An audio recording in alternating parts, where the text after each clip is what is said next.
Hello friends, कैसे हैं आप सभी। आई होप सभी ठीक होंगे। चलिए आज स्टार्ट करते हैं मैथ्स का हमारा सेकंड टॉपिक, जो कि हमारी आज मैथ्स की क्लास होगी सेकंड। फर्स्ट में पहले ले चुका हूँ स्थानीय मान और जातीय मान की, जिसको आप मेरे यूट्यूब चैनल पर जाकर देख सकते हैं, जिसका लिंक मैं इस वीडियो के डिस्क्रिप्शन में डाल दूँगा। आज हमारा टॉपिक है मैथ्स, और मैथ्स के अंदर आज हम पढ़ेंगे इकाई अंक, यूनिट डिजिट। फ्रेंड्स, आज हम देखेंगे कि ट्रिक के साथ कि किसी भी संख्या का अगर हमें घात दी गई हो, जैसे फॉर एग्ज़ाम्पल 560 की 233 घात दी गई हो, तो हम इसको कैसे हल करेंगे। इसका सिंपल सा ये तरीका है कि 0, 1, 5, 6 ये चारों संख्या यदि किसी भी संख्या के अंत में हो, यानी ये 0, 1, 5, 6 किसी भी संख्या का इकाई अंक हो यानी अंत में हो, तो उसकी घात कितनी भी बड़ी हो उसका इकाई अंक हमेशा वही होगा। तो यहाँ पर हमारा अंत में क्या दे रखा है 0, और इसकी घात कितनी है 233, तो इसका इकाई अंक हमारा 0 ही होगा। इसी प्रकार से अगर हमें फॉर एग्ज़ाम्पल 661 की घात 334 दी गई हो, तो इसका इकाई अंक ज्ञात करो, तो इसका इकाई अंक क्या होगा, इसका इकाई अंक 1 होगा, क्योंकि जो संख्या हमें दी गई है उसका इकाई अंक 1 है। तो मैंने यहाँ पर क्या बताया आपको, 0, 1, 5 और 6 इन चारों में से अगर आपको किसी संख्या के अंत में मिल जाए और उसकी घात कितनी भी हो, तो उसका इकाई अंक वही होगा। तो किसी भी संख्या के एंड में अगर 0, 1, 5, 6 हैं, तो आपको कुछ नहीं करना, सिंपल सा बस आखिरी की संख्या देखनी है और वही उसका इकाई अंक होगा, सिर्फ इन चारों में। ठीक है फ्रेंड्स। 550 की घात 633, यानी इनका मतलब ये है कि 550 को हमें 633 बार लिखना पड़ेगा मल्टीप्लाई में। तो आप कर सकते हैं इतना? नहीं कर सकते, कोई नहीं कर सकता, और ना ही इतना टाइम है किसी पे, क्योंकि एग्ज़ाम में तो सिर्फ कुछ सेकंड में ही हमें क्वेश्चन हल करना पड़ता है, नहीं तो हमारा तो पेपर हो गया फिर। तो इसका सिंपल सा क्या आएगा, यहाँ 0 है तो यहाँ भी 0। हमें बस यहाँ ध्यान रखना है कि लास्ट में 0 होगा तो उसका इकाई अंक 0 होगा हल करने पर, और 1 होगा तो उसका इकाई अंक 1 होगा। अगर लास्ट में 5 होगा तो उसका इकाई अंक 5 होगा, और किसी संख्या के अंत में यदि 6 होगा तो उसका इकाई अंक भी 6 होगा। क्लियर। अब बढ़ते हैं अपने अगली संख्या की तरफ, जो है हमारी 4 और 6। यदि किसी संख्या के एंड में 4 और 6 किसी संख्या के अंत में हो, तो फ्रेंड्स कैसे करेंगे। तो यदि किसी संख्या के अंत में 4 हो और घात उसकी कितनी भी दे रखी हो, हमें कितनी भी दे रखी हो, तो इसका इकाई अंक ज्ञात करने का बस सिर्फ हमें दो बातों का ध्यान रखना है। यदि किसी संख्या के अंत में 4 इकाई अंक है, अंत में 4 है, यानी किसी संख्या का इकाई अंक 4 है और उसकी घात सम है, तो उसका मान हमेशा 6 होगा। यदि सम है तो 6 होगा, और विषम है, घात विषम है, तो 4 ही होगा। जैसे एग्जाम्पल के थ्रू समझते हैं, 444 का 331 घात है, तो इसका इकाई अंक क्या होएगा, इसका इकाई अंक होएगा 4, क्योंकि हमें यहाँ पर घात क्या दे रखी है, विषम। ठीक है फ्रेंड्स। तो ये सिंपल सा था, आपको यही चीज़ याद रखनी पड़ेगी और बार बार प्रैक्टिस करनी पड़ेगी, जिससे कि आपको याद हो जाए और एग्ज़ाम में आप इजीली इनको कर पाओ। अब आगे बढ़ते हैं, कंप्लीट हो चुके हैं अभी तक 0, 1, 5, 6 और 4 और 9।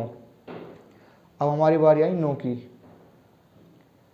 यदि किसी संख्या के अंत में 9 हो, यदि किसी संख्या के अंत में 9 हो, यानी किसी संख्या का इकाई अंक 9 हो, तो हम इकाई अंक कैसे ज्ञात करेंगे। देखिए फॉर एग्जांपल 999 की घात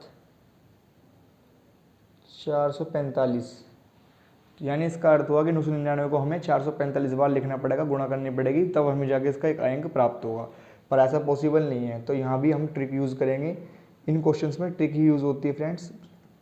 तो इसमें हम सिंपल सा बस एक चीज़ ध्यान रखेंगे, जैसे हमने 4 के इकाई अंक निकालने के लिए हमने यूज़ किया था, इसमें हम ये ध्यान रखेंगे कि 9 किसी संख्या का इकाई अंक हो, यानी अंत में हो किसी भी संख्या के, तो उसकी हमें सिर्फ घात देखनी है कि घात सम है या विषम है। यदि घात सम होगी तो उसका इकाई अंक हमेशा 1 होगा, यदि विषम होगी तो उसका इकाई अंक हमेशा 9 होगा। तो यहाँ हमारे पास कितनी घात क्या दे रखी है, 445, तो यानी ये हमारी क्या है, विषम, तो इसका इकाई अंक क्या होगा, 9। यदि सम दे रखी होती तो क्या होता, 1। ठीक है फ्रेंड्स। किसी भी संख्या की घात, फ्रेंड्स किसी भी संख्या की घात यदि 0 हो तो उसका मान हमेशा 1 होता है। फॉर एग्जाम्पल जैसे 2 की पावर हमें 0 दे रखी है, यानी 2 की घात 0 दे रखी है, तो इसका मान हमेशा क्या होगा, 1। यदि 2 की घात 1 दे रखी है तो 2 होगा, 2 की घात 2 दे रखी है तो 4 होगा। समझ गए फ्रेंड्स। इसमें सिंपल सा ये था, ये बताना ज़रूरी था आपको, 0 वाला। 2 की घात 1 होगी, यानी 2 की पावर 1 है तो 2 हो गया, 2 की पावर 2 होगी तो 4 हो गया। ये यहाँ से तो आपको पता है, लेकिन ये बताना ज़रूरी था, 2 की पावर अगर 0 होगी तो इसका मान हमेशा 1 होगा। किसी भी संख्या की पावर 0 होगी तो उसका मान हमेशा 1 होगा। जैसे 3 की पावर 0 होगी तो 1, 4 की पावर 0 होगी तो भी 1, 1000 की पावर 0 होगी तो भी 1 ही होगा इसका मान। ठीक है फ्रेंड्स। तो चलिए आगे बढ़ते हैं अपने नेक्स्ट डिजिट की तरफ, जो है हमारे 2, 3, 7 और 8। यदि किसी संख्या के अंत में ये 4 संख्या यानी 2, 3, 7, 8 दिया हो तो हम इकाई अंक कैसे ज्ञात करेंगे। पहले हम बात करते हैं 2 की। यदि किसी संख्या के अंत में 2 हो और उसका इकाई अंक ज्ञात करना हो तो हमें उसकी घात में 4 की भाग लगानी होगी। तो इसमें हमें इसकी इकाई अंक ज्ञात करने के लिए पहले तो हमें ये चीज़ देखनी है कि अंत में क्या दिया गया है, क्योंकि 4 की भाग वाला रूल सिर्फ इन चारों संख्या में लगेगा, वो मैंने आपको अलग बता दिया, ये अलग है। तो 2 है, इसमें लास्ट में 2 है, तो हमें सिंपल से क्या करना है, इसकी घात में 4 की भाग लगानी है। 4 पंजे 20, 3 4, 4 अट्ठे 32, 2। तो हमारा शेषफल बचा 2, और शेषफल के अकॉर्डिंग ही हमारा आंसर आएगा, जो कि मैं आपको यहाँ बता रहा हूँ। ये आपको याद करना पड़ेगा फ्रेंड्स। किसी भी संख्या के अंत में आपको 2 दिखे तो उसकी कितनी बड़ी घात हो, आपको कुछ नहीं करना, सिर्फ उसकी घात में 4 का भाग लगाना है, और जो रिमाइंडर बचेगा, जो शेषफल बचेगा, उसको आपने यहाँ देखना है। ये आपको याद करनी पड़ेगी। ये आपका हो गया शेषफल और ये आपका हो गया इधर इकाई अंक। तो आपका शेषफल बचा है 2, तो 2 शेषफल है, तो हमारा कितना इकाई अंक आएगा, 4। तो हमारा इस संख्या का, पूरी संख्या का इकाई अंक है 4। अब हम यहाँ देखते हैं 3 का। कोई मान लो हमें कोई संख्या दी गई है,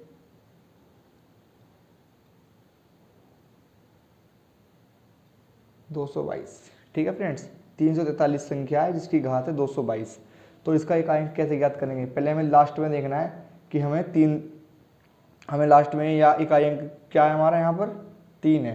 तो सिंपल सा कुछ नहीं करना, हमें इसकी घात में 4 का भाग लगा देंगे, तो रिमाइंडर हमारा 2 बचा। तो इसका भी सेम ऐसी ही होता है। यदि कोई भी संख्या दी गई हो, उस संख्या के अंत में 3 हो, तो आपको क्या करना है, उसकी घात में 4 का भाग लगा देना है।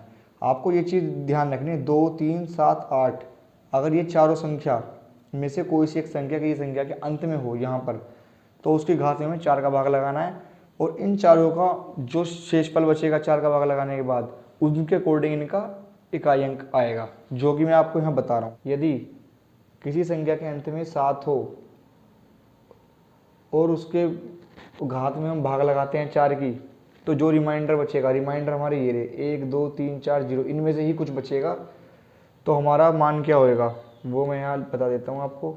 यदि 1 बचता है तो 7, 2 बचता है तो 9, 3 बचता है तो 3, और 4 या 0 बचता है तो 1। ठीक है फ्रेंड्स। तो हम यहाँ एक क्वेश्चन देख लेते हैं समझने के लिए। फॉर एग्ज़ाम्पल हम ले लेते हैं 767 जिसकी पावर है 903। तो इसको हम कैसे हल करेंगे? हमने देखा लास्ट में क्या दे रखा है संख्या के 7, यानी इसका इकाई अंक क्या है 7। तो हम इसकी पावर में क्या करेंगे, 4 का भाग लगा देंगे। तो 4 दूनी 8, एक ऊपर से आगे 0, 4 दूनी 8, बचा 2, ऊपर से उतरा 3, और 4 पंजे 20, बचा 3। तो यानी हमारा 3, तो इसका इकाई अंक क्या आएगा फ्रेंड्स 3। तो ये इस प्रकार से क्वेश्चन होंगे। और एक और बच रहा है आपका जो है 8, उसको भी देख लीजिए। यदि किसी संख्या के अंत में 8 हो तो कैसे होएगा? तो इसके भी मैं मान लिख देता हूँ।